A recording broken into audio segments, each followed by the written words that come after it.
Deportes. En Onda Cero, con Carlos Alsina, la mañana más plural de la radio.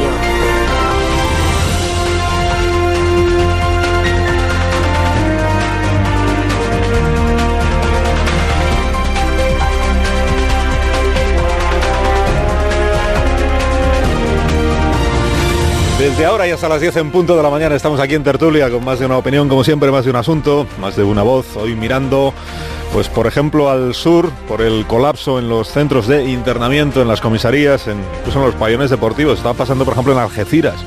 La administración desbordada por la llegada de personas rescatadas en el mar. Está al límite la Cruz Roja, que se ocupa de la primera asistencia. Se está preparando un centro temporal de acogida en el propio puerto de Algeciras a cargo de la Unidad Militar de Emergencias. Enseguida estaremos también en Ceuta, donde se ha producido hace unos minutos el salto de la valla, pasadas las 7 de esta mañana, con las autoridades todavía tratando de constatar el número de personas que han conseguido entrar a territorio español burlando la valla de Ceuta. Además, el día mira a Barcelona, como venimos contándoles, se estrena la nueva ejecutiva del Partido Popular, hay guerra abierta dentro de ese partido, bueno, sigue la guerra que ya estaba abierta.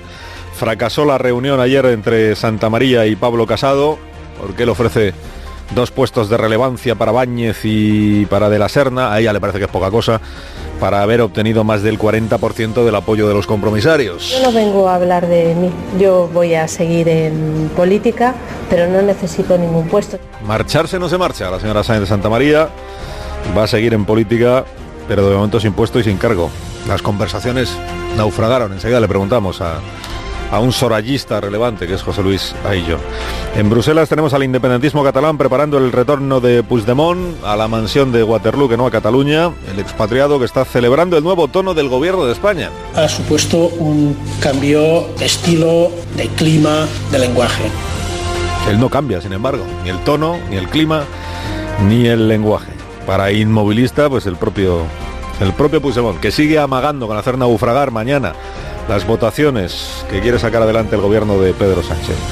Y todo esto en el día en el que es noticia un lago de agua en Marte, agua líquida que nadie ha visto directamente, pero que un radar permite adivinar. Luego, si tenemos tiempo, también hablamos de ello. A las 9 escucharemos a Vicente Vallés. Ignacio Rodríguez Burgos nos va a traer la actualidad laboral y económica. Buenos días, Ignacio. Hola, buenos días. Hoy en tertulia está Nacho Cardero. Buenos días, Nacho. Buenos días, Carlos. Javier Caraballo en Sevilla. Buenos días, Javier. Muy buenos días. Buenos días, Rubén Amón. Aquí continúa. ¿Qué tal? Buenos días. Y hoy recibimos la visita de Maite Rico, que ha tenido la gentileza de venir a acompañaros. Buenos días, Maite. Hola, buenos días. Y que espera pasar un buen rato esta mañana. A pesar de la compañía que te ha tocado. A pesar. De lo peor que... De lo peor de la... Sin duda, que actualmente es puesto por Caraballo, pero de lo peor, ¿no? Mira que tenemos, Mira que tenemos. Mira que hay género. Prepárate, pero... Maite, prepárate. Así suena la mañana de la radio. Es bonita la autocrítica, La radio es Onda Cero.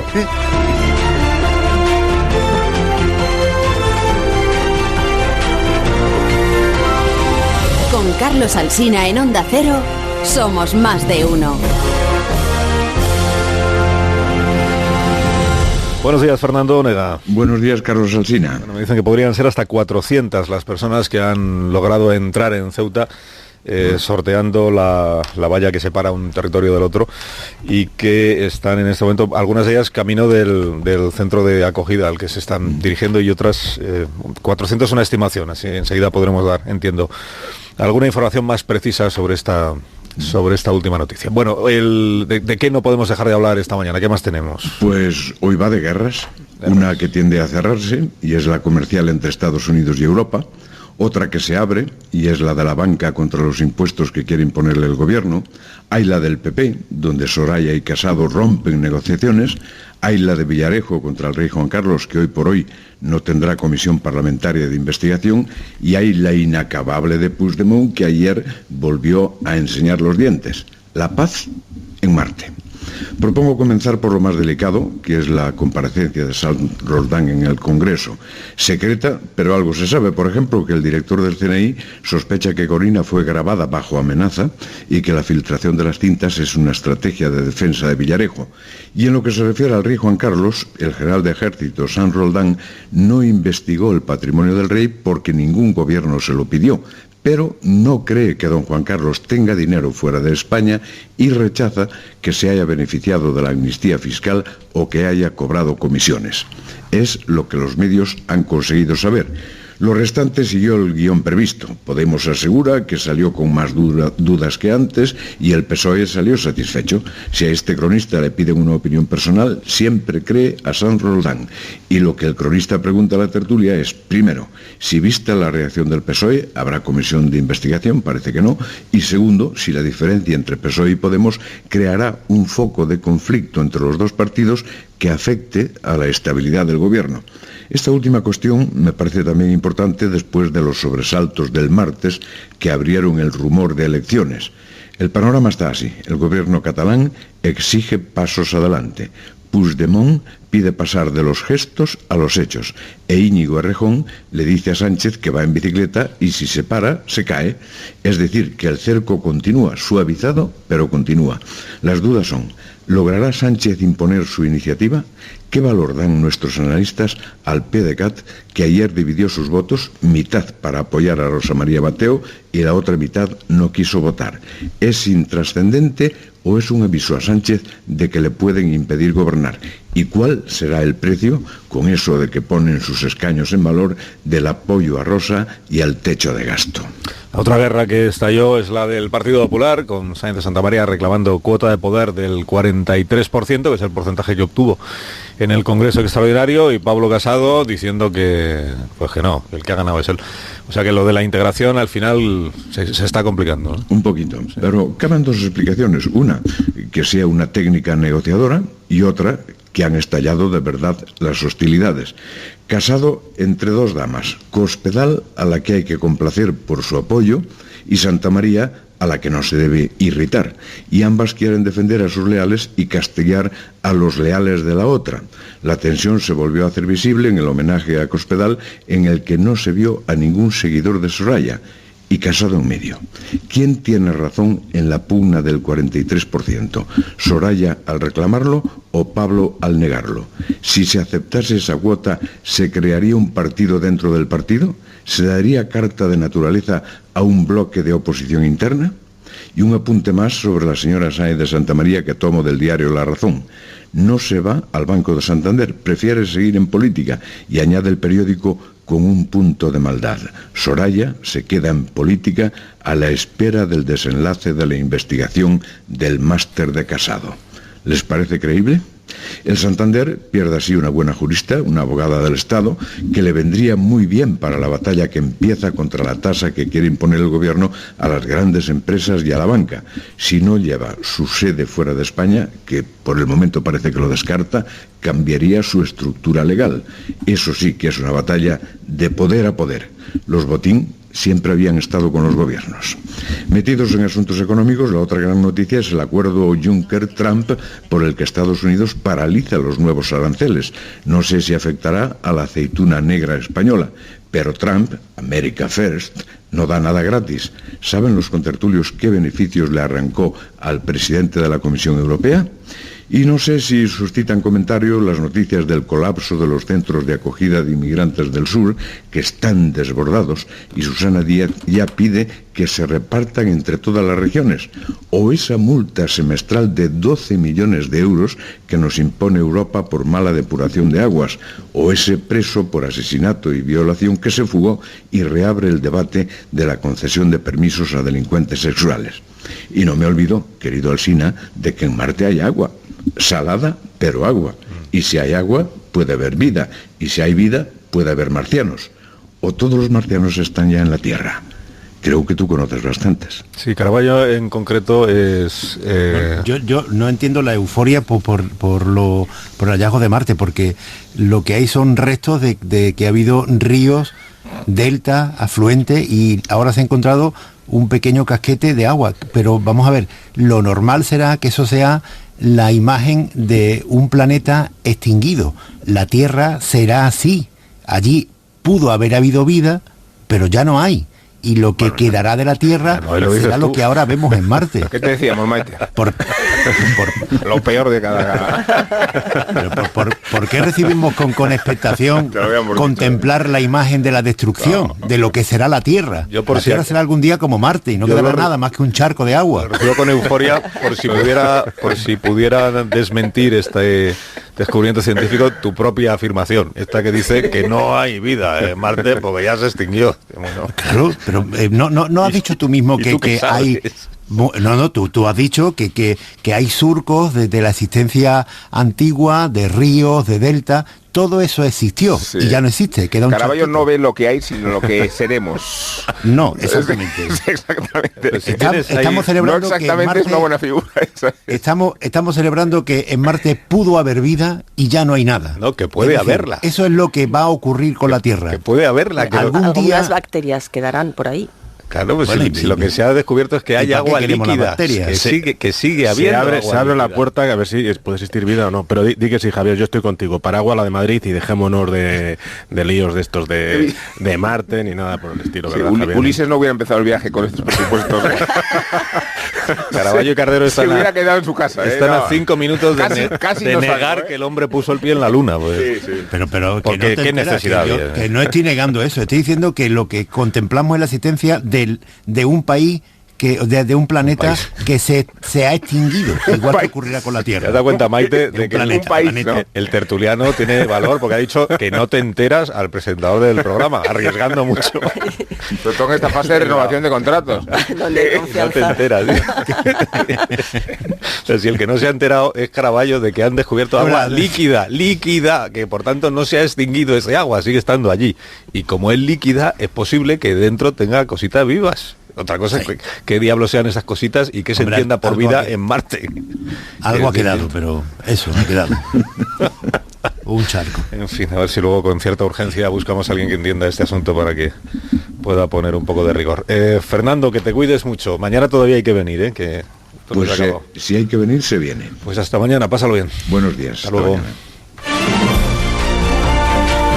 Más de uno en Onda Cero. La radio de mañana.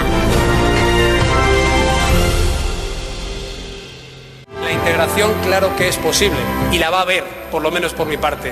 Y hay que trabajar juntos. ¿Y yo es cómo lo voy a hacer? Garantizar una integración real y al más alto nivel. Porque integrar es sumar a favor, nunca a la contra. Mi responsabilidad es por debajo de la Secretaría General, que sí que quiero que todo el partido vea esa representación de todas las candidaturas. Es que pues esa gente también pudiera verse representado digna y proporcionalmente en todos los órganos de dirección del partido. Insisto, no se puede pasar de la lista más votada a la proporcionalidad en apenas 2 días. Hablemos de integración entonces, o de lo contrario a la integración, que es la desintegración quizá. Hablemos de Soraya Sáenz de Santamaría y de Pablo Casado, de esta reunión que ambos mantuvieron ayer. Ya a esta hora de la mañana, ayer estábamos comentando que mucho entusiasmo por la reunión no se percibía en ninguna de las dos partes, porque a esta hora no se sabía ni a qué hora iba a ser, ni si iba a ser en Génova 13 o en el Congreso de los Diputados, o en qué formato o con qué duración.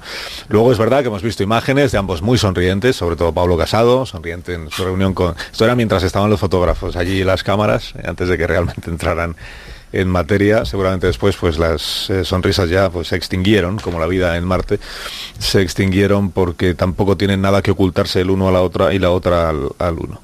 Preguntaba Fernando Nega hace un momento, ¿quién creéis que tiene razón en esta pugna? Si los de Soraya, que dicen hemos obtenido el 43%, por tanto deberíamos tener 43% de representación en los órganos de dirección del partido, o los de Casado, que dicen hemos ganado y por tanto los puestos más importantes tienen que ser para quienes hemos ganado. Nacho. Bueno, lógicamente aquí cuando alguien gana y tiene que recibir el empoderamiento, y ahora todo el poder lo tiene Pablo Casado. Por lo tanto, la proporcionalidad a la que alude Soraya Sáenz de Santamaría yo creo que no ha lugar. Ella, como negociadora, pues básicamente se pone en una oferta de máximos y de ahí pues rebajar hasta lo que pueda para su equipo, ¿no? porque, como bien decís, habláis de guerra, de desintegración. Yo creo realmente que tampoco, es decir, en otros partidos, si se hubiera producido las primarias que se han producido en el PP, la verdad es que los navajazos hubieran sido mayores, y yo creo que la transición está siendo relativamente tranquila. Relativamente, ¿eh? Hay que coser y recoser, hay que restañar heridas. Con el tema de Cospedal, lógicamente va a ser más sencillo, con más guiños. Pablo Casado ya tiene su equipo, y respecto al tema de Soraya, el equipo de Soraya, pues bueno, ya está integrando gente, ¿no? Importante, quizás no sea la proporcionalidad de ese 42%, pero bueno, gente como Alberto Nadal, gente como Íñigo de la Serna, Fátima Báñez, el propio John, pues yo creo que tendrán una cabida, un hueco en la lista de Casado. Yo creo que no va a haber ningún problema, y ahora estamos en una etapa negociadora, que es verdad que las sonrisas que le dedica Pablo Casado no son las mismas las que le dedica a Soraya que las que le dedica a Aznar o a Rajoy. Es verdad que habría que hacer una comparativa, a ver quién sonríe más, aunque sonríen todas. Pero bueno, pero es ciertamente normal. La pregunta aquí que cabe hacerse es cuál es el futuro de Soraya Sáenz de Santamaría, ¿no?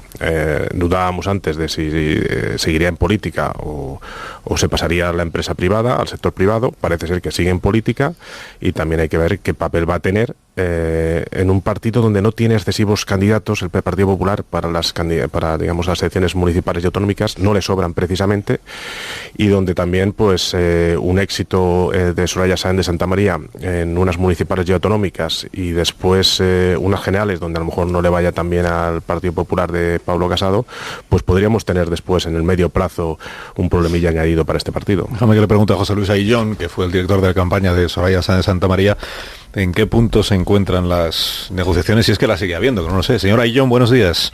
Muy buenos días. ¿Siguen ustedes negociando o esto se ha roto?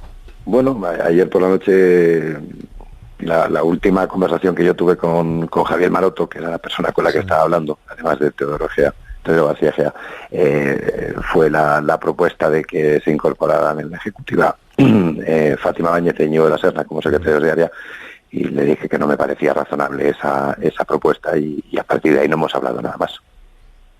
¿Y tienen intención de intentar hablar hoy o no?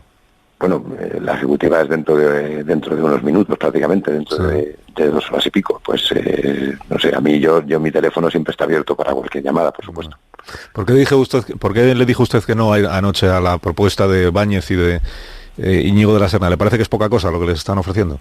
Bueno, nos parece que no trasladaba pues una representación digna de lo que había sido el resultado del Congreso. Eso era lo que nos parecía. Después de varias horas trabajando y de varias horas hablando de cómo poder hacer eso, en el que nosotros lo que pedíamos era que hubiera pues una visualización, una cierta visualización en todo el... Pues hasta aquí llegó la integración de Aillón en el programa. Son Casado, ¿no? Con el mando Casado está Maroto. Con la otra línea, en el teléfono rojo. Bueno, no sé. ¿Neutralizado? Yo sé qué es lo que ha ocurrido.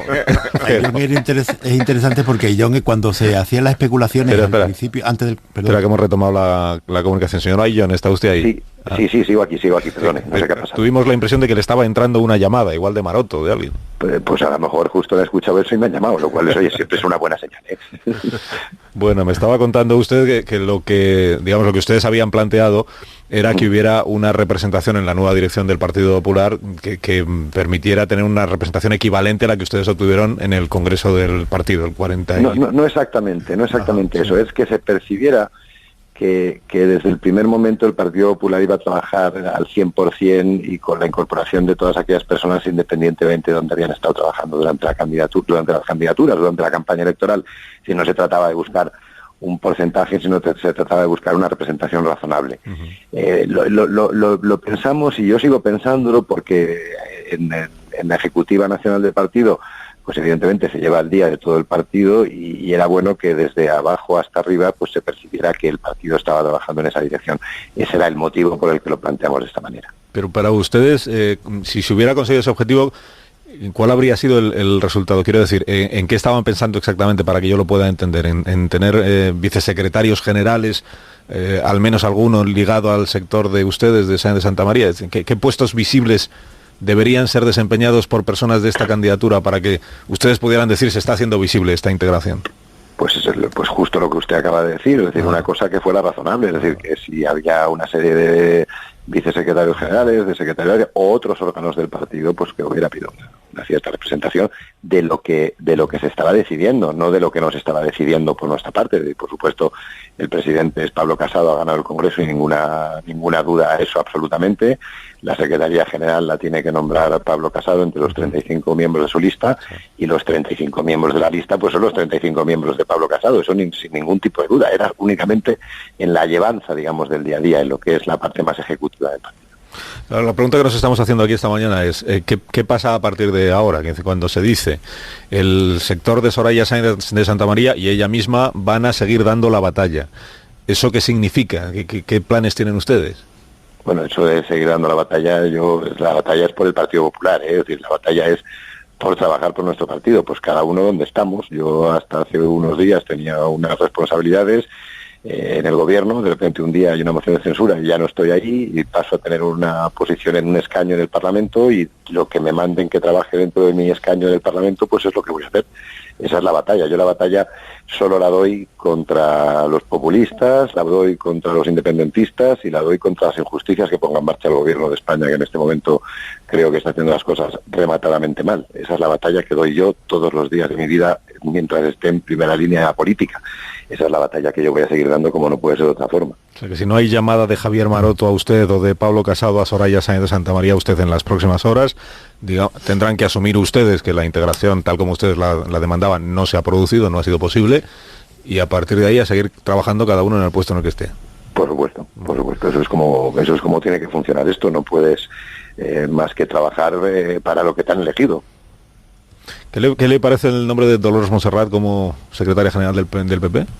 Pues me parece una persona muy válida, tanto Dolores Montserrat como las otras personas que han sonado estos días como posible secretaria general. Yo no sé si se ha confirmado ya ese nombre, pero me parece que son personas que están perfectamente capacitadas para desarrollar esa responsabilidad. No se ha confirmado, ya le digo. Bueno, al menos yo no tengo la confirmación, lo que sé que... Yo tampoco, no le puedo dar esa exclusiva. En las quinielas sale la primera, por eso le pregunto. Por eso le pregunto por ella. La última vez que hablé con usted durante la campaña del Congreso Extraordinario, cuando se iniciaba la campaña para la segunda votación de los compromisarios, hablábamos de cómo se hace campaña para los compromisarios y no para los afiliados, cómo se consigue ganar voluntades. Y la última vez que hablamos aquí con Soraya Sáenz de Santamaría, 2 días antes del Congreso, ella se declaraba muy convencida de que tenían ustedes asegurada la victoria. Nos decía que incluso contaban con un 15% de margen, que aun dando por hecho que algún compromisario podía estar ocultando sus verdaderas intenciones, con ese colchón del 15%, la victoria la tenían clara, la tenían asegurada. Y escuchamos a Soraya Sáenz de Santamaría decir en público ante los periodistas: es que quien me pasa estos datos es Ayllón. Si hay una persona prudente en la política española, es José Luis Ayllón. ¿Qué ha pasado entonces? ¿Qué ocurrió para que ustedes tuvieran tan mala información sobre lo que realmente iban a hacer los compromisarios? Bueno, pues parece que teníamos un 15% de información errónea. ¿No? Es decir, esa es la única explicación. Nosotros recabábamos información de las diferentes zonas del país, con los compromisarios que allí formaban parte, y esa información pues nosotros yo siempre la he valorado positivamente, con mucha prudencia, es decir, que donde a mí me decían 10, yo ponía 8 para no pillarme los dedos después. Pues parece ser que en algunos sitios donde me dijeron una cosa, pues no parece ser que fuera la que iba a pasar después, y ese ha sido el resultado. Es muy complicado hacer un muestreo en 3.000 personas que son las que votaban en el Congreso, y esa ha sido la situación. Pero como bien dijo la señora Sáenz de Santamaría, yo soy el que daba la información y por lo tanto yo soy el responsable de esa información que yo le pasaba a ella. Por lo tanto, así es la vida. La próxima vez que haga un proceso de estos me fiaré un poquito menos de algunas personas. Bueno, mientras sepa usted de cuáles, de las que no se tiene que fiar. Pues eso es lo importante en esta vida. Pero bueno, que lo importante, ya digo, es que el Congreso ya ha terminado, y a partir de esta segunda fase, yo fíjate que le he dedicado muy poco tiempo a analizar qué es lo que ha pasado, porque me preocupaba más pensar en lo que tenía que pasar. Y nosotros habíamos hablado en todo momento de la integración, y lo que queríamos en este momento era que se produjera esa integración. Ya yo hablar de lo que pasó en el pasado, pues difícilmente tiene ya solución, ¿no? Sí, pero entiendo que está encajando usted la segunda decepción. Primero la derrota en el Congreso y ahora el comprobar que la integración, tal como ustedes la planteaban, pues no se va a producir. Sí, la verdad es que más que decepción, cierta tristeza por la forma en que se han producido las cosas. Piense que somos compañeros de partido desde hace muchísimos años Yo no me considero una persona compleja para trabajar conmigo, ni considero eso para Fátima Báñez o para Íñigo o para muchas otras personas que han acompañado a Soraya en estos días, y me parecía relativamente fácil buscar una integración en esa línea. Pues que no haya sido posible me genera más que decepción, cierta tristeza. José Luis Ayllón, gracias por haberme atendido y que tenga buen día. Muchas gracias. Gracias. Buenos días. El responsable de la campaña de Soraya Sáenz de Santamaría, dando por hecho que la integración no se produce ya y que por tanto cada uno se queda donde estaba o donde el Congreso Extraordinario le puso, y a partir de ahora pues a ver cómo discurren los acontecimientos. Creo que me anticipé porque intuí que Caraballo le quería preguntar a José Luis Ayllón por su pronóstico fallido. No, exactamente lo mismo, porque lo mismo que has hecho tú de forma muy brillante. Casi es peor eso. Se ha acobardado. Porque todo el mundo... Con tertulio se acobarda. Eso es peor que Caraballo. No, oye, esto es una demostración que cuando lo haces bien, te lo reconozco, que... Ayllón era lo invocaban como algo infalible, decían, perdona, conoces a José Luis Ayllón, sabes que es imposible que se equivoque. Y otros decían, no hay nada que mienta más que un compromisario.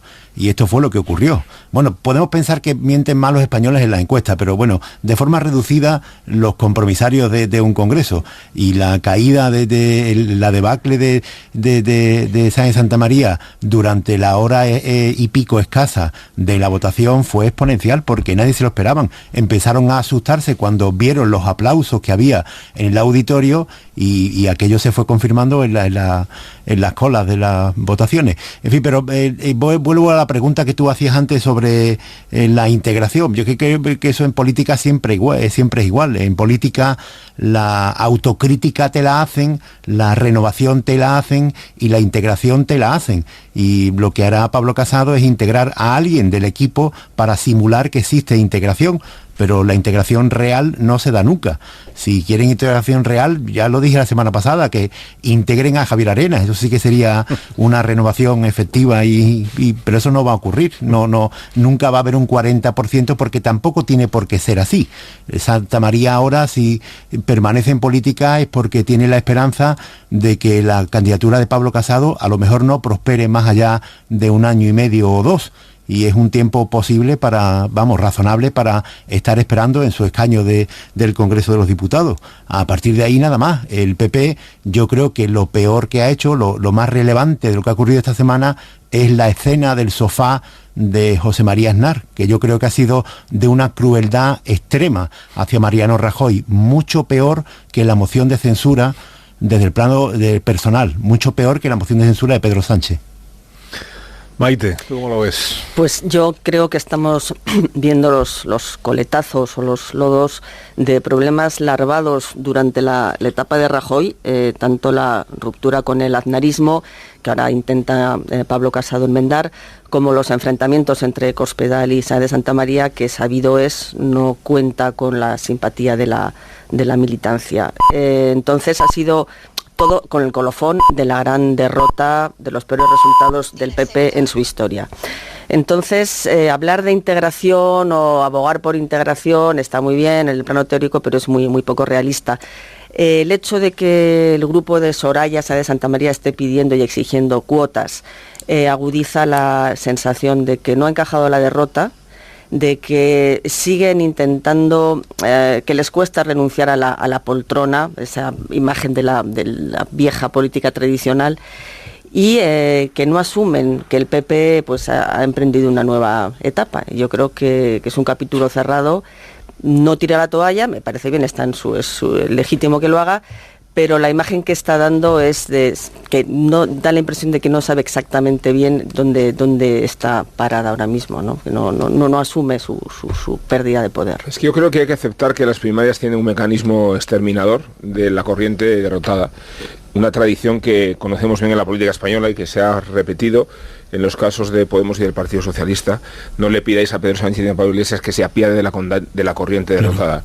Y la lógica darwinista está en el mismo proceso. Y en este caso más todavía, primero porque se habían radicalizado los proyectos. Yo creo que tú no puedes integrar un proyecto si no cabe en el otro, por mucho que te ampares en el 42%. Y después porque ese 42% es reflejo de una derrota muy aparatosa. Son 16 puntos de diferencia. No se trata de escalonar en un proyecto político todas las opciones, porque entonces tendríamos que apelar a los candidatos de la primera fase, que pueden reivindicar también su cuota en función de los votos que han tenido. Hasta María Dolores de Cospedal puede decir, oiga, ¿y mi parte qué, no? Entonces creo que la parte derrotada tiene que asumir que esto es un triunfo de la otra parte en el sentido romano. Consiste en ganar, pero también en exterminar. Y en esa lógica evolutiva los partidos se desarrollan y cambian de dirección. De otra forma, el peso de la corriente soraísta sería desmedido respecto a su capacidad condicionante de un proyecto político que está mucho más claramente definido por Pablo Casado.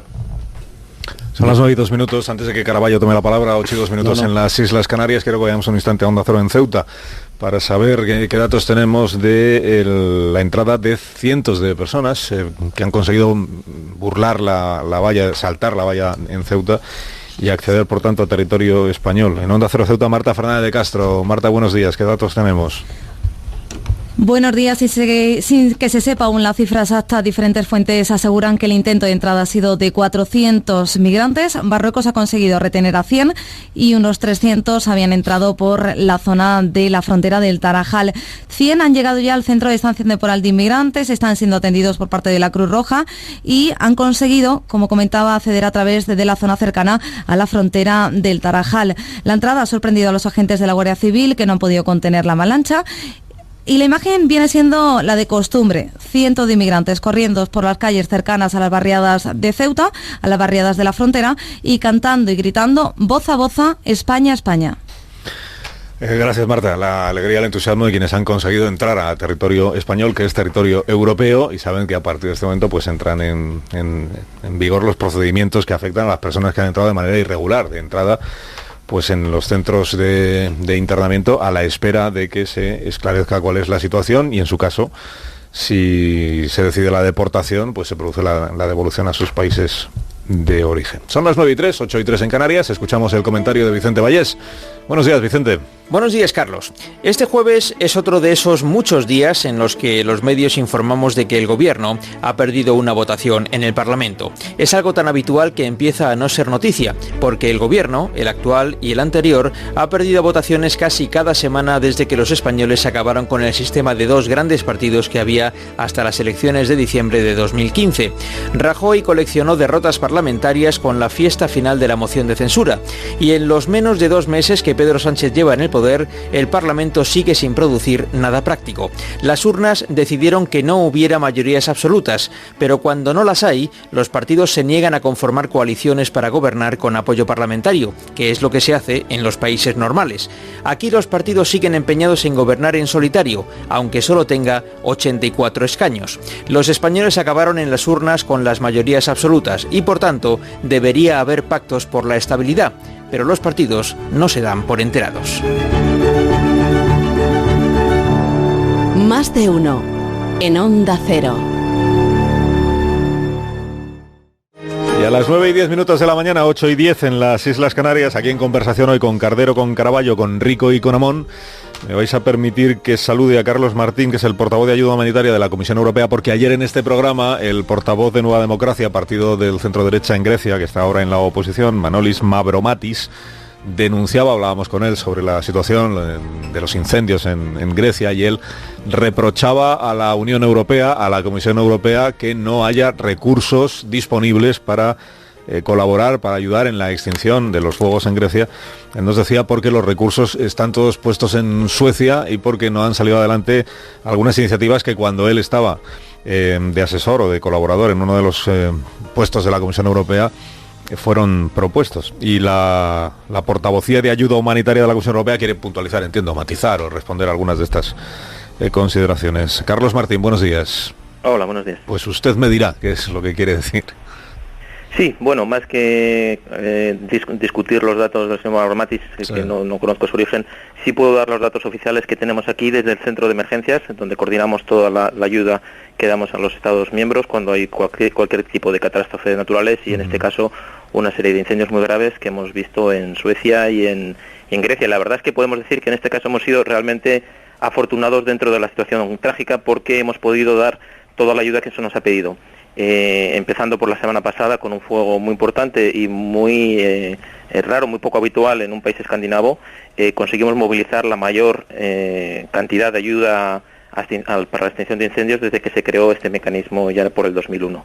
Y esto no nos ha impedido que cuando Grecia activó el mecanismo el día 23 de julio, después de unos, sobre todo 2 focos muy importantes, uno muy cercano al centro de Atenas, no nos ha impedido que en este caso también hayamos podido dar toda la ayuda que Grecia ha pedido. De hecho, podríamos decir que en este caso la oferta ha sido superior a la demanda. Corresponde a las autoridades griegas decidir qué ofertas se aceptan y qué ofertas se dejan pendientes en función de cómo evolucionan las necesidades, y como un ejemplo muy específico podría citar a España, que fue la primera que ofreció su ayuda.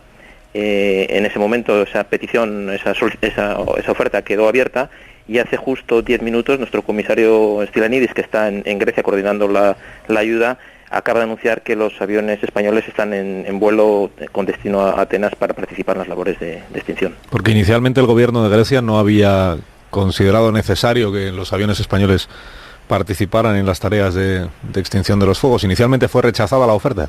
No es exactamente rechazada, llegaron, como he dicho, muchas ofertas. Concretamente para un tipo de material muy parecido había unas ofertas italianas que también llegaron muy pronto, también había por parte de Bulgaria, hemos tenido ofertas de Croacia, de Montenegro, de Rumanía, de Chipre, que también fue acertada con grupos terrestres. Es decir, que en el momento en que se produjeron esas ofertas, correspondieron a las autoridades de protección civil griegas decidir cuáles se tomaban en ese momento y cuáles se dejaban abiertas. De hecho, como repito, la oferta española ha sido recientemente aceptada y ahora mismo están los aviones volando hacia Atenas. Es decir, que no ha habido en ningún caso ausencia de oferta de ayuda, de medios, de colaboración por parte de los países de la Unión Europea al gobierno griego, que lo que no se ha movilizado es porque el gobierno de Grecia no lo ha considerado necesario. En este caso podemos decir que es así, pero sí es cierto que nuestro mecanismo, que por ahora ha funcionado de manera muy eficiente, vemos que está llegando a sus límites. Como repito, que en estos 2 casos no se ha producido esto, pero sí lo vimos el año pasado con una gran cantidad de incendios simultáneos. El problema es cuando hay varias crisis a la vez y todos los medios están en uso en los distintos estados. En ese momento, en el año pasado, sí tuvimos dificultades para atender a todas las peticiones, y por eso después de la campaña de incendios, nuestro comisario, el comisario Stylianides, hizo en noviembre una propuesta para reforzar las capacidades del mecanismo. Una propuesta que se llama Rescue, que es un poco un juego de palabras, con la palabra rescate, y Unión Europea, y que intentaría reforzar las capacidades, las posibilidades de los medios que tienen los Estados miembros para combatir los incendios, crear capacidades europeas, es decir, tener medios, por ejemplo, aviones y tripulaciones a nivel europeo, y además mejorar los trabajos en lo que es prevención y preparación, educación, intercambio de información, para estar preparados antes de que se produzca una crisis de este género. Carlos, gracias por haberme atendido esta mañana. Que tenga buen día. Buenos días. Gracias. Carlos Martín, el portavoz de Protección Civil y Ayuda Humanitaria de la Comisión Europea, pues aclarando estos aspectos que tienen que ver con los recursos que se ofrecen o no al gobierno del país que está siendo objeto de esta tragedia enorme que son los incendios que siguen activos, os recuerdo, en territorio griego. Bueno, tengo que plantearos de la actualidad de las últimas horas, porque aún no lo hemos hablado, lo del CNI, la comparecencia del general Sanroldán en la Comisión de Secretos Oficiales del Congreso. Ayer decíamos aquí, hombre, vamos a saber poco de lo que ahí se diga porque es una comisión secreta, porque naturalmente el CNI no va a contar lo que ahí se diga, porque naturalmente los diputados que asisten a la comisión también son muy prudentes y por tanto guardan la confidencialidad. A las 10 de la noche se sabía ya casi todo de lo que se había contado ahí dentro, y además con una información muy precisa de la agencia EFE, que es una agencia oficial, o sea que se ve que hay poco que ocultar sobre lo que allí dentro se dijo. De lo que ha trascendido entonces, de lo que habéis escuchado, leído, visto sobre lo que dijo Sanroldán, ¿encontráis alguna novedad, algún elemento que en realidad no se conociera ya o no hubiera publicado, por ejemplo, Ana Romero en el libro que sacó hace un par de años, ¿no?, en el que ya se hablaba de que Sanroldán decía que con Corina le había ido extraordinariamente bien, había sido todo muy cordial, incluso le había enviado una botella de champán, y ella misma había comentado con alguna de sus amigas lo gratamente sorprendida que estaba del talante y de la bonomía del responsable del CNI. ¿Algo nuevo en la comparecencia visteis o no? Yo creo que... Bueno, visteis. Escuchamos o leímos, ¿no? Sí. Más bien leímos. Yo creo que no hay nada nuevo. No nos sorprende.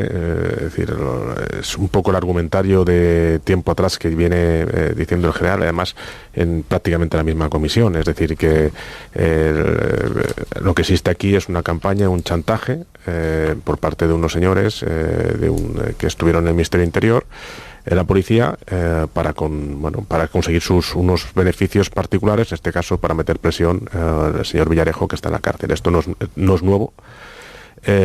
Cuando el tema de los Mollar de la comparecencia del general San Roldán, que era el contenido de las grabaciones, es decir, si el rey emérito don Juan Carlos tenía cuentas en el extranjero, se había valido de testaferros, pues él dijo que no lo desconocía porque no ha investigado eso, ni era su objetivo ni su razón de ser.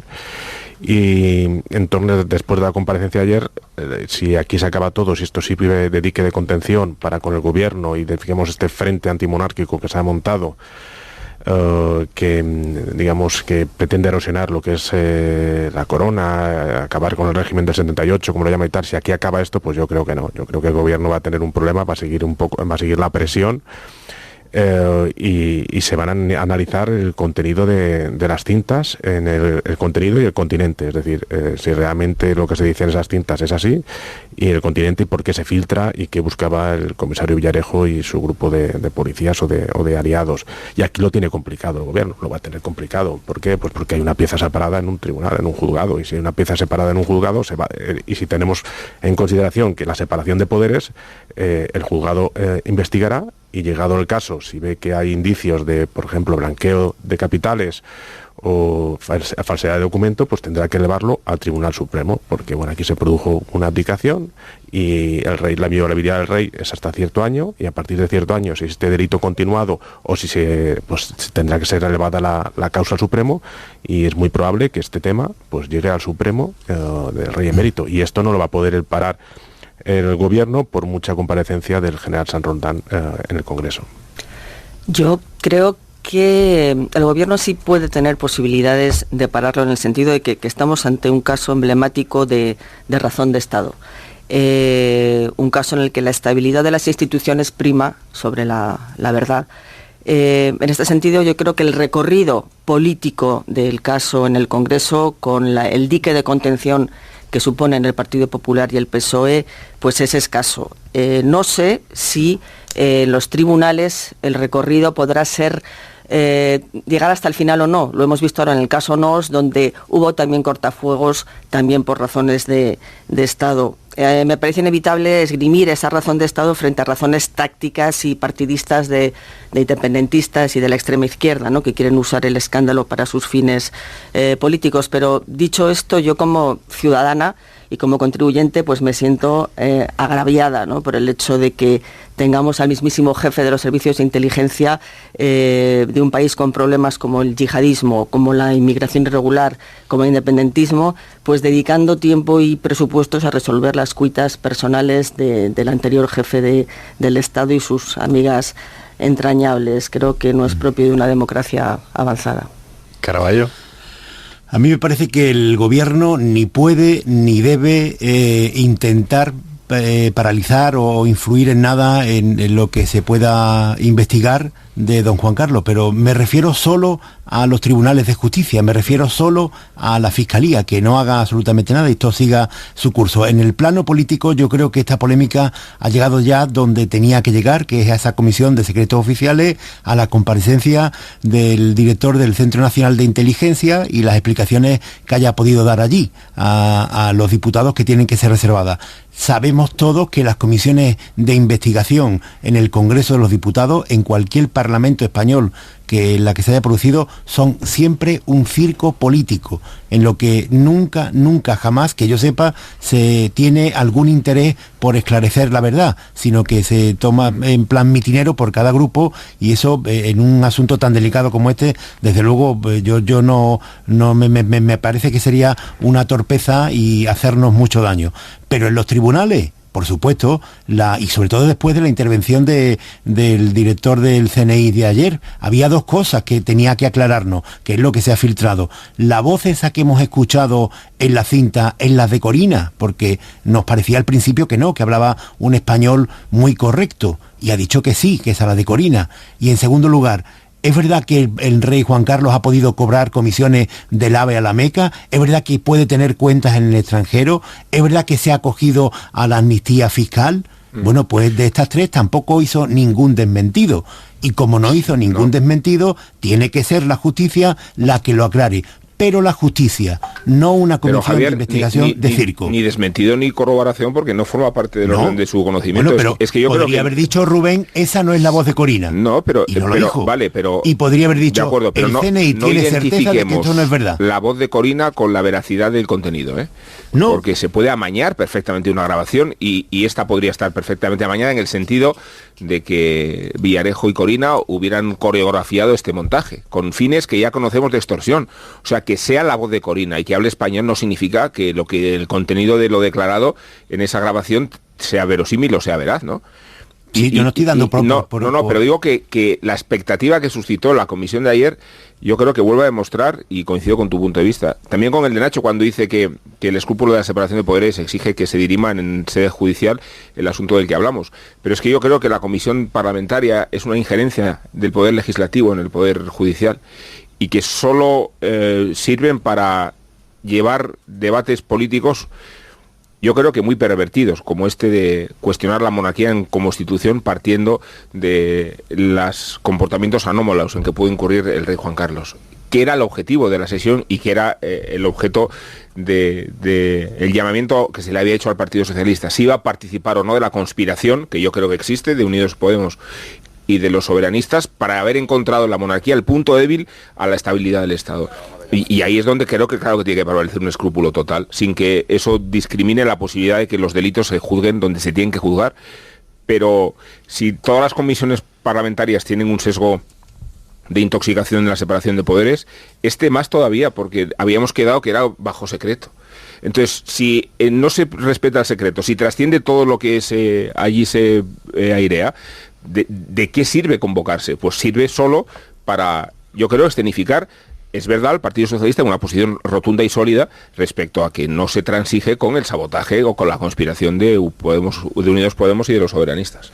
Por eso yo creo que hay que separar bastante entre el contenido, es decir, las comisiones, si realmente tienen cuentas al extranjero, el continente, la filtración, y después lo que tú dices, que el momento actual, Rubén, no es un momento cualquiera, se da una confluencia de unos, digamos, en Cataluña, de los independentistas, etcétera, que hace que esto se convierta en una campaña contra la monarquía y contra el jefe de Estado. Y yo no hablaría de filtración, Paco, simplemente yo no hablaría de filtración en el sentido de que la agencia de EFE sea quien difunde el contenido de la comparecencia, no es filtración, o sea, obviamente hay precisamente el interés, posiblemente Sardón le dio el papelito. Yo hablo de la filtración de Corina, es decir, de que hay un señor que es unos documentos, unos dossiers, como hay y hay otros más, por eso el general habla de chantaje, y posiblemente los veremos, que los filtran con unos intereses, se los dan unos medios con unos intereses, lógicamente. Pero que toda la acción, Maite, esto era, perdón, por puntualizar esto también, es que es verdad que la agencia de noticias del Estado, ¿no?, te ofrezca el contenido de la reunión, es que es un escándalo en sí mismo, ¿no? O sea, deontológicamente no se lo debe consentir el medio, ¿no?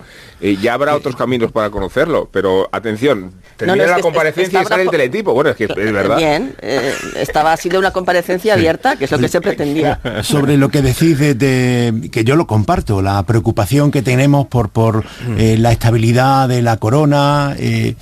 Claro, pero es que el primero que tendría que haber estado preocupado por la estabilidad de la corona es don Juan Carlos. Ese es el primero que tendría que haber vigilado por la salud de la Casa Real. Y si es verdad, hay algunas cosas que evidentemente son incuestionables. Su relación con Corina, y que cada uno en el plano personal puede hacer lo que quiera, pero parece evidente que se ha extralimitado en mucho. Y la estabilidad, la monarquía en los estados democráticos como España puede tener dos justificaciones. Uno es el aprecio a la historia, que eso no se da en España, y el segundo es la ejemplaridad. Si los miembros de la Casa Real no son ejemplares, dejan de tener sentido. Yo no soy ni monárquico ni antimonárquico, a mí esto es una cuestión pragmática, a mí yo respaldo la monarquía española actual en cuanto sea ejemplar, pero si esto no ha sido así, pues no tiene sentido. Y quien tiene que tener un interés grande ahora en depurar todo eso es la propia el propio rey de España. Javier, yo digo que ese debate conceptual de la monarquía es muy interesante, pero la razón por la que se cuestiona no es la ejemplaridad, sino el punto débil que representa Felipe VI con las vinculaciones de Urdangarín y de el rey Juan Carlos para, poner en una situación muy frágil la posición de garante de la unidad territorial. Es que yo creo que no estamos hablando de monarquía sí, monarquía no, estamos hablando de sabotearla en el momento de debilidad y de fragilidad. En realidad el tema de la mañana es Marte sí, Marte no. Después de la intervención de Caravaggio está siendo muy censurada por la audiencia, al menos por un oyente que ha escrito, que dice, hombre, ¿cómo dice Caravaggio que no tiene ningún interés lo que se ha descubierto en Marte? Para Caravaggio Marte es la calavera de Yori, que está viendo nuestro final. ¿Cómo es posible? Lo he explicado, lo puedo explicar otra vez. No, prefiero que me lo explique. Prefiero que me lo explique a mí y sobre todo que te lo explique a ti, Javier. Juan Pérez Mercader, al que todos conocéis, que es pues una de nuestras eminencias en astrobiología, entre otras disciplinas, fundó el Centro de Astrobiología de Madrid, es una de las personas que más interés tiene en conocer y en divulgar el origen de la vida, que de eso va un poco este trabajo de indagación y de información que estamos realizando la humanidad en su conjunto respecto de este planeta llamado Marte. Juan Pérez Mercader, buenos días, Juan. Muy buenos días, don Carlos y compañía. Oye, que antes Caravaggio en el programa al comienzo de la tertulia, cuando yo le explicaba que el italiano que ayer presentó, uno de los científicos que presentó este descubrimiento, decía, desde hace 40 años tenemos los primeros signos de que en Marte hubo ríos, hubo lagos, hubo deltas, decía. Ahora lo que hemos encontrado son signos de que sigue habiendo agua líquida en el planeta Marte, aunque sea en esas circunstancias a 4.000 metros de profundidad, debajo del hielo y todo aquello. Caravaggio venía a decir, Juan, que bueno, pues si quedó un poco de agua de la que en su día hubo, pues vale, pero eso qué relevancia puede tener. ¿Tú qué relevancia le das al descubrimiento este? Bueno, yo creo que es un descubrimiento relevante y lo será aún más relevante cuando se confirme. Es decir, que se confirme, lo que quiere decir en este caso es cuando veamos evidencia físicamente allí. Esto es un trabajo muy importante, efectivamente llevamos mucho tiempo sabiendo que había agua sólida en los polos de Marte, tanto en el polo norte como en el polo sur de Marte, pero nunca habíamos visto evidencia tan buena y tan creíble, pero indirecta, es decir, utilizada con lo que se llama remote sensing, utilizando sensores remotos como radares. Nunca habíamos visto nada como esto. En el año 2001 sí vimos, se le hizo una especie de radiografía de agua a Marte, con un instrumento ruso, y descubrimos que, cuando digo descubrimos, es el plural majestático, que nos incluye a todos, es decir, en la comunidad entera, la humanidad. Descubrimos que efectivamente en la subsuperficie de Marte había cantidades importantísimas de agua, pero no sabíamos si iba a ser líquida o iba a ser sólida, etcétera. Y este descubrimiento pues viene a constatar que hay agua líquida en la subsuperficie de Marte, y eso pues es importantísimo para la vida como la conocemos en el planeta Tierra, y también para conocer la evolución del propio planeta Marte, cómo demonios perdió la atmósfera que tenía, qué le pasó, pudo haber vida, y si hubo vida, ¿se parecía a la Tierra o era diferente? Claro, si yo lo he entendido bien, creo que hemos perdido la comunicación con... No, perdón. La comunicación. No, a ver, en absoluto. Cuando tú me dices, Juan, que son evidencias indirectas o signos indirectos de lo que estamos hablando. Si yo lo he entendido bien, es que la sonda esta que está ahí fotografiando Marte y viendo a ver qué... La sonda lleva un radar. El radar consiste en que envía una señal de radio y esa señal luego rebota y viene de vuelta. Y así se puede saber cuál es la composición de la superficie sobre la que la señal de radio ha impactado. Y gracias a eso, analizando eso, es como se llega a la conclusión que lo que hay ahí debajo es agua y además en estado líquido. Esto es lo que sabemos hasta este momento. Sí. La verdad es que, no es por hacerte la pelota, pero que claro lo has dicho, La descripción es exactamente esa. De lo que se ha obtenido es exactamente lo que acabas de decir. Ya. La nave Mars Express, que por cierto es una nave europea de la ESA, de la European Space Agency, de la cual España forma parte desde hace muchísimos años, y hay equipos españoles trabajando en esa misión, no en este instrumento, pero sí en esa misión, aunque a lo mejor hay partes del instrumento que incluso se han hecho en España, no lo sé, no estoy seguro. En esa misión hay montado lo que se llama un radar de penetración del terreno, Ground Penetrating Radar. Y este radar es un radar que funciona en unas frecuencias tales que es capaz de mandar una señal al suelo y entender la topografía del suelo, del subsuelo, cuál es, hasta una cierta profundidad. Definitivamente hasta un par de kilómetros, 3 kilómetros, 4 kilómetros, sin lugar a dudas. Entonces, el radar envía una señal, esa señal, el radar es un pulso que se envía y después se recibe. Y viendo cómo sabiendo el pulso que se ha mandado y entendiendo y analizando el pulso, analizando y entendiendo el pulso que se recibe de vuelta reflejado, uno es capaz de decir muchas cosas acerca de las propiedades de lo que hay debajo de la superficie. Entonces, el radar manda un pulso, ¡pip! Ese pulso, cuando pasa por hielo, por ejemplo, pues hace una señal de vuelta que es ¡pup! Si el pulso pasa por agua, hace ¡pip! Entonces, distinguiendo entre los pop y los pips, vaya tela la que tengo montada aquí con los pops y los pips, pero en fin. Es para que lo entienda Caraballo. Claro, pero el último pip es el bueno. El último pip es el bueno porque es el del agua líquida. Pero todos son buenos. Todos son buenos. Si hubiese vino. Imagínate si hubiese vino. Entonces, bueno, se manda pop, pup, y a base de pip, pups y de análisis detallado y una cosa muy importante, calibración del radar en la Tierra, eso es importantísimo. Y experiencia entre los autores de este artículo, hay gente que tiene una experiencia extraordinaria en Cassini y en otras misiones, pues combinando todo esto y los datos, se puede entender qué es lo que hay debajo de la superficie, de lo que se ve. Y han estado mirando por muchas partes de Marte, donde se pensaba que pudiese haber agua líquida, en base a los datos del año 2001, 2002, 2003, de una misión de NASA. Y a partir de esos datos, de ese conocimiento que se tenía, se ha buscado en muchos sitios. Y se encontraron hace unos años ya, en el polo sur de Marte, que es hielo, fundamentalmente hielo de anhídrido carbónico. Hace un frío de 1000 pares de narices en Marte y el anhídrido carbónico está congelado en los polos y también mezclado con el hielo de agua, pero vieron que había unos pulsos de estos que hacían ¡pum! O plip, los del agua. Eso es. Y entonces empezaron a estudiarlos, han aprovechado, no se puede controlar exactamente la órbita de la nave, entonces esto, cada vez que ha pasado por allí cerca, ¡pum! Le han pegado,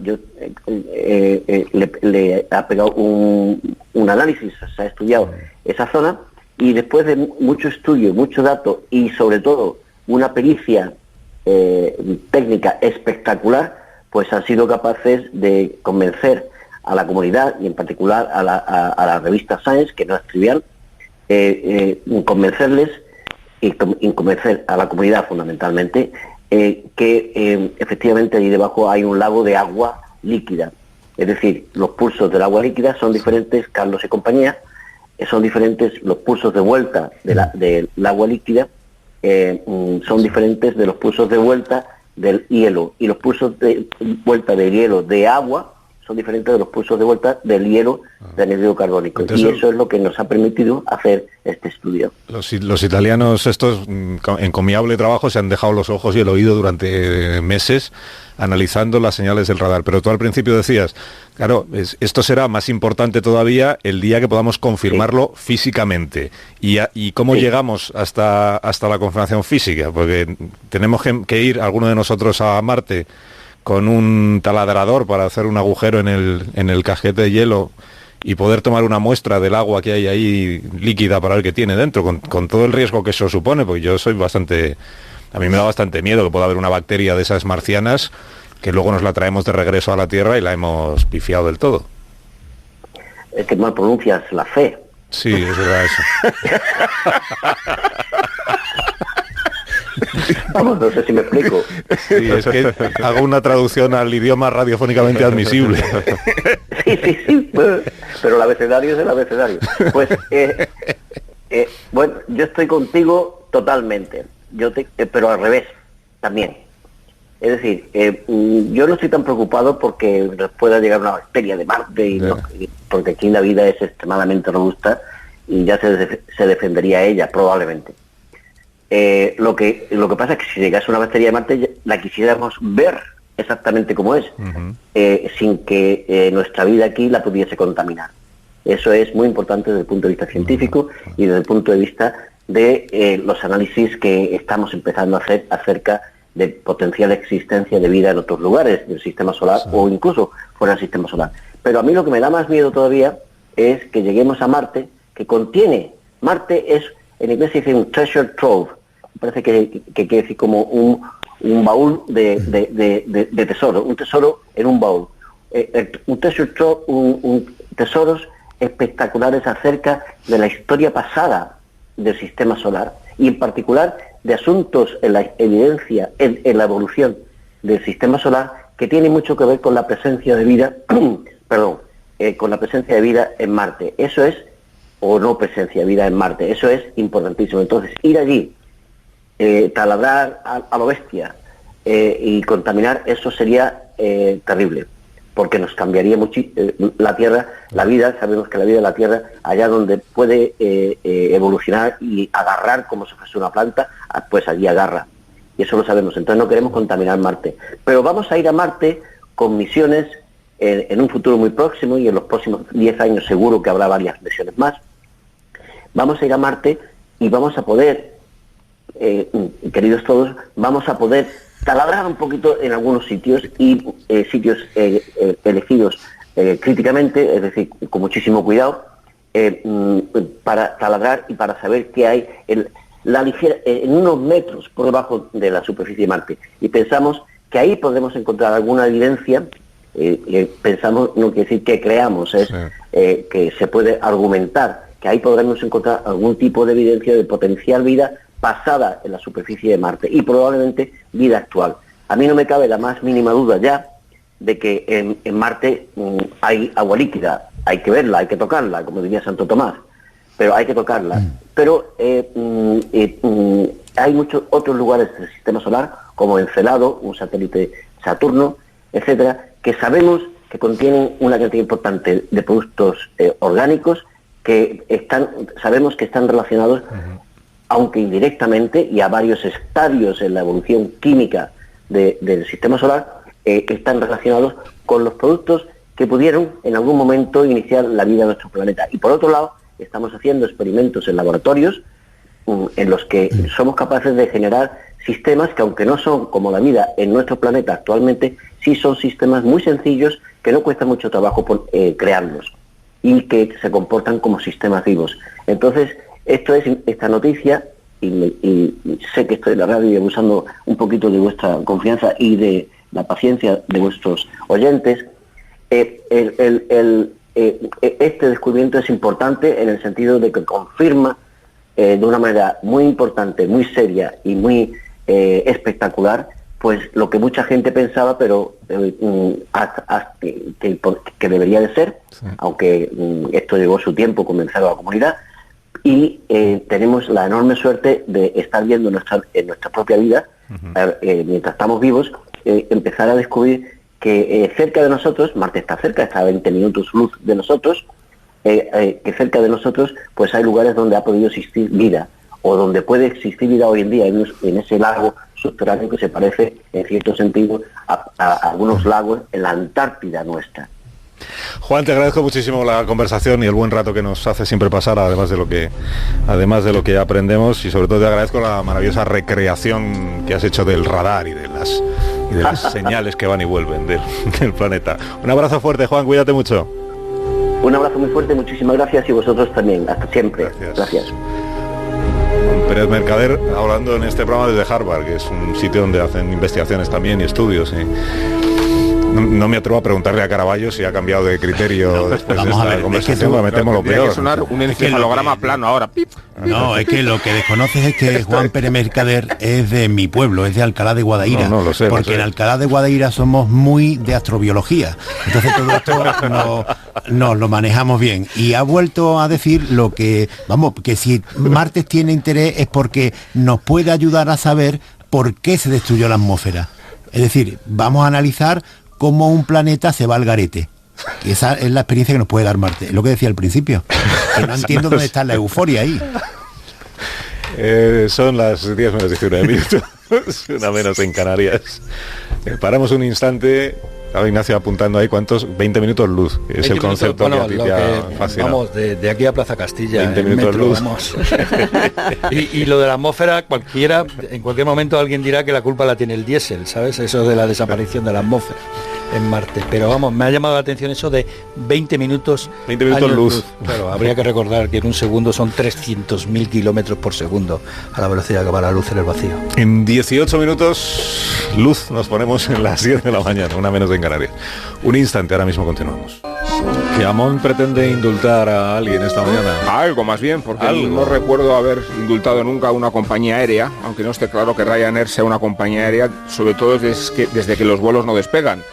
Y desde el momento en que 70.000 pasajeros españoles se han quedado en tierra, siempre he sido muy fan de Ryanair y me ha gustado mucho esta idea de viajar a destinos absurdos por precios irrisorios, aunque la letra pequeña de Ryanair era más grande que la letra gigante, que si el equipaje de mano, que si el asiento, que si la mascota y el niño y que si el chaleco salvavidas. Me parece que también te lo cobran a título póstumo. Y esa incertidumbre de volar con poco combustible. Siempre se dijo que la puntualidad de Ryanair obedecía a la psicosis de los aterrizajes forzosos, un componente de aventura que se añadía al trauma de viajar en asientos minúsculos y al maltrato general, no de las azafatas, torturadas ellas también con salarios precarios y vestuarios exhumados del telón de acero. Y los pilotos, tengo entendido que se les hace volar de manera estajanovista, se les coloca en la cabina con los párpados abiertos como le ocurre a Alex en La Naranja Mecánica. Y no estoy criticando a Ryanair, estoy acotando las razones del éxito. Los precios es una, más baratos resultan algunos vuelos que el taxi y el aeropuerto, sobre todo si sacas los billetes con 15 años de antelación. Y la otra razón del éxito, acaso la más importante, es el sadomasoquismo. Compañía y usuarios han firmado un pacto de maltrato ejercido y aceptado. Volar en Ryanair es una parafilia, una experiencia que entremezcla el placer de viajar con el dolor de la humillación. Por eso, lo que no vale es dejarnos en tierra. Hoy es la última jornada ya de huelga de Ryanair, ¿no, Ignacio Rodríguez Burgos? Sí, la última de esta tanda, porque tiene pinta de que esto puede haber más huelgas después de la decisión de ayer de Ryanair. Justo el día que comenzaba la huelga de tripulantes de cabina en 4 países, resulta que anuncia el despido de 300 personas, de 300 trabajadores en Irlanda. Y una de las causas que dice de estas advertencias, de esta amenaza de despido, es que hubo una huelga de pilotos. Pues bien, los pilotos de Irlanda, de Ryanair, se están pensando ir de nuevo a la huelga. Y lo de tripulantes de cabina, pues si no hay un acuerdo, pues tiene pinta de que va a haber una nueva edición de estos paros, así que no pinta bien, no. Bueno, ¿de qué vamos a hablar a partir de las 15 minutos, Begoña? Con los qué desasosiego.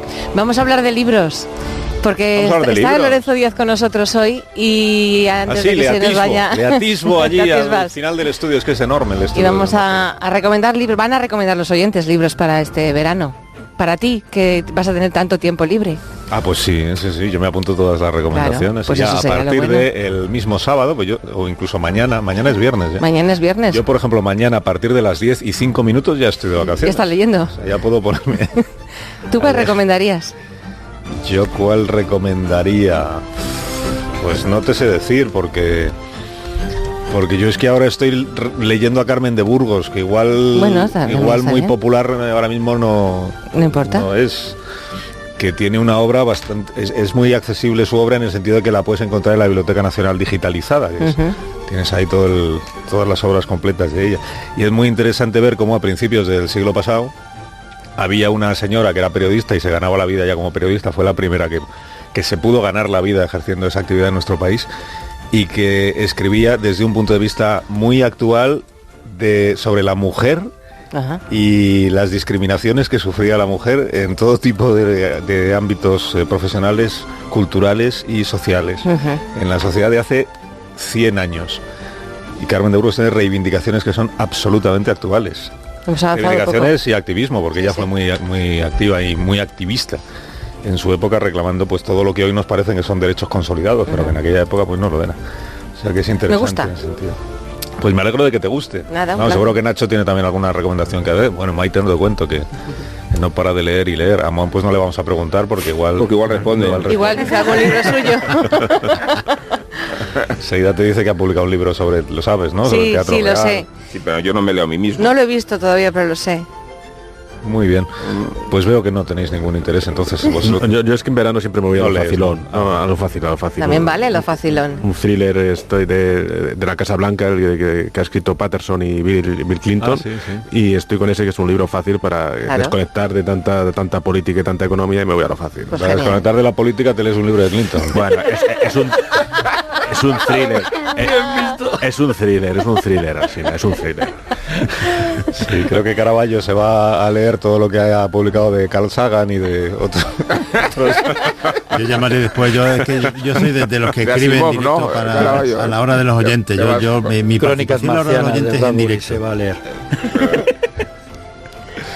Bueno, Maite, ¿tienes algún libro que recomendar así a modo de atraco a esta hora de la mañana? A modo de atraco, bueno, no es una novedad, pero lo descubrí hace relativamente poco. Hay dos. Uno, que es La vida perra de Juanita Narboni, que es una historia sobre un monólogo de Ángel Vázquez sobre Tánger, una mujer que vive y muere en Tánger, todo contado en primera persona con un lenguaje maravilloso que mezcla el español con la yaquetía, el marroquí, el lenguaje de los judíos, lo que él vivió allá y lo que las amigas de su madre que él conoció. Entonces es un libro realmente impactante. Este sí lo recomiendo. Lo habían reeditado, creo que fue Cátedra, me parece que lo había reeditado. Y luego también recomiendo Middlesex, que también ya es Anagrama lo sacó y no es un libro nuevo, pero me ha encantado, de Jeffrey Eugenides. En Onda Cero, con Carlos Alsina, la mañana más plural de la radio.